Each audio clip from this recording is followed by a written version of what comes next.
رسول اللہ صلی اللہ علیہ وسلم نے فرمایا جمعہ کے دن اور جمعے کی رات کو کثرت سے مجھ پر درود پڑا کرو، بس جو آدمی مجھ پر ایک دفعہ درود بھیجے گا اللہ اس پر 10 رحمتیں نازل کرے گا۔ اللہم صلی علی محمد۔ رسول اللہ صلی اللہ علیہ وسلم نے فرمایا تمہارے افضل دنوں میں سے جمعے کا دن ہے، اسی دن آدم علیہ السلام پیدا کیے گئے، اسی دن ان کی روح قبض کی گئی، اسی دن سور پھونکا جائے گا، اور اس دن سب لوگ بے ہوش ہوں گے، اس لیے اس دن مجھ پر کثرت سے درود بھیجا کرو کیونکہ تمہارا درود مجھ پر پیش کیا جاتا ہے۔ کہتے ہیں لوگوں نے پوچھا یا رسول اللہ ہمارا درود آپ پر کس طرح پیش کیا جائے گا جبکہ آپ کا جسم بوسیدہ ہو چکا ہوگا؟ تو آپ نے فرمایا بے شک اللہ عز و جل نے انبیاء کے جسموں کو زمین پر حرام کر دیا ہے، یعنی فرشتوں کے ذریعے آپ تک درود پہنچایا جاتا ہے۔ انبیاء کے جسموں کو مٹی نہیں کھاتی، صحیح سلامت ہوتے ہیں ان کے جسم۔ سورۃ الکہف پڑھنا، نبی صلی اللہ علیہ وسلم نے فرمایا جو شخص جمعہ کے دن سورۃ الکہف پڑھتا ہے تو اس کے لیے دوسرے جمعے تک نور روشن رہتا ہے۔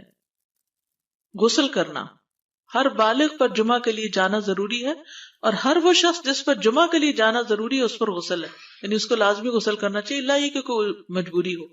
تو آپ اپنا اسکیجول اس طرح بنائیں نا کہ جیسے اگر آپ ہر روز نہاتے ہیں پھر تو کوئی مسئلہ نہیں، لیکن اگر آپ ایک دن چھوڑ کے ایک دن نہاتے ہیں تو آپ پھر اس طرح اسکیجول کریں کہ جیسے آپ منڈے کو نہائے، پھر وینسڈے کو نہائے، پھر جمعے کو نہائے، پھر آپ سیٹرڈے سنڈے اگر نہیں بھی نہاتے پھر منڈے، تو اس طرح آپ جمعے کو مس نہیں کریں گے۔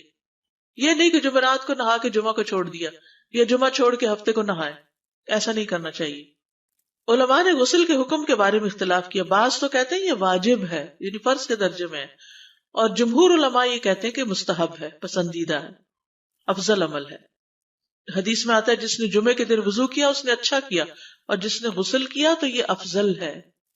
صفائی میں مبالغہ ہوتی ہے نا، ویکلی صفائی آپ کو کرنی ہوتی ہے، یعنی جیسے ناخن وغیرہ کاٹتے ہیں یا پھر اپنے زائد بال وغیرہ اتارتے ہیں، تو یہ سب چیزیں اگر جمعے کے دن ہو تو زیادہ بہتر ہے۔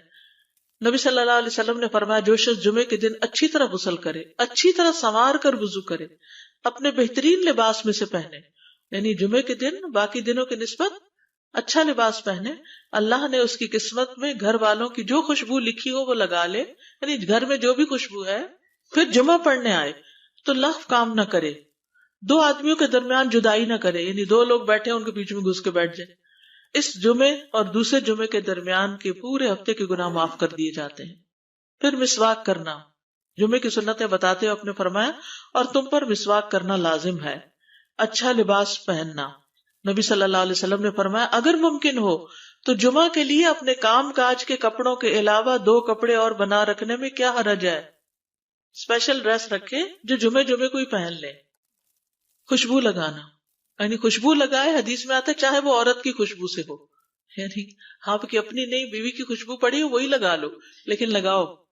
تیل لگانا، جو شخص جمعہ کے دن غسل کرے اور جس قدر ممکن ہو پاکیزگی حاصل کرے اور اپنے تیل میں سے تیل لگائے یا اپنے گھر کی خوشبو میں سے خوشبو لگائے، پھر نکلے کہ 2 آدمیوں کے درمیان تفریق نہ کرے، جتنی مقدرہ نماز پڑھ لے، اور جب امام بات کرے تو خاموش رہے، اس جمعے سے لے کر دوسرے جمعے تک اس کے گناہ بخش دیے جاتے ہیں۔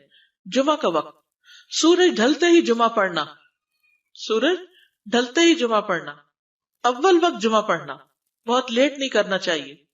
ایاس بن سلمہ بن اکوع اپنے والد سے روایت کرتے ہیں، انہوں نے کہا کہ ہم رسول اللہ صلی اللہ علیہ وسلم کے ساتھ جمعے کی نماز پڑھ کر واپس لوٹتے تھے تو دیواروں کا سایہ اتنا نہیں ہوتا تھا کہ ان سے اپنے آپ کو سایہ مہیا کیا جا سکے، یعنی ابھی سورج بہت تھوڑا ڈھلا ہوتا تھا۔ ہاں، گرمی کی شدت میں تاخیر کی اجازت ہے۔ مسجد میں داخلہ، مسجد کی طرف جلدی نکلنا، تحیت المسجد ادا کرنا۔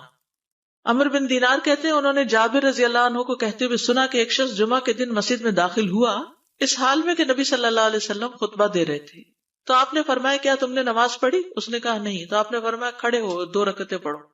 اب یہ بڑا اہم مسئلہ ہے، مسجد میں داخل ہو چاہے خطبہ ہو رہا ہو 2 رکعت پڑھے بغیر نہ بیٹھو، ٹھیک ہے؟ اور یہ کیا ہے؟ دراصل تحیت المسجد، یہ جمعے کی سنتیں نہیں ہیں، یہ کیا ہے؟ تحیت المسجد ہے، اور مختصر پڑھی جائیں، یعنی امام جب خطبہ دے رہا ہو تو چاہیے کہ 2 رکعتیں پڑھے اور دونوں میں اختصار کرے۔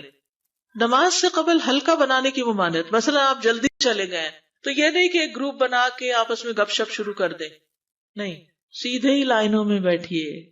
انتظار کا وقت کیسے گزاریں گے؟ نفل پڑھ کے بیٹھ گئے، ذکر اذکار کریں، قبلے کی طرف رخ کر کے لائن